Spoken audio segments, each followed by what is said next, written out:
நேற்று தனது பதவியை ராஜினாமா செய்த செங்கோட்டை அதிமுகவில் பெரும் பரபரப்பு ஏற்பட்ட சூழலில் நேற்று மாலை விஜயை போய் சந்தித்து கிட்டத்தட்ட 2 மணி நேரம் ஆலோசனை.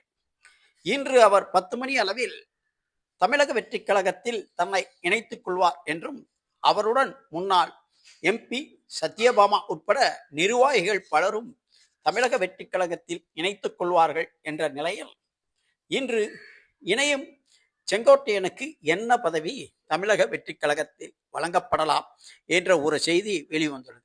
அவருக்கு அமைப்பு பொதுச் செயலாளர் பதவி வழங்கப்படும் என தெரிய வருகிறது. இப்பதவி பொதுச் செயலாளர் பதவி என்பதை விட அமைப்பு பொதுச் செயலாளர் பதவி என்பது மிகவும் உயர்ந்த பதவி என்றும், இது தேர்தல் காலங்களில் அவர் பயண திட்டங்களை திட்டமிடுதலும் தேர்தலுக்கான வியூகங்களை அமைப்பதற்கும் இந்த பதவி அமர்த்தப்படுவதாக தெரிய வருகிறது. எனவே செங்கோட்டையன் தமிழக வெற்றி கழகத்தின் அமைப்பு பொதுச் செயலாளர் பதவி பெறுகிறார்.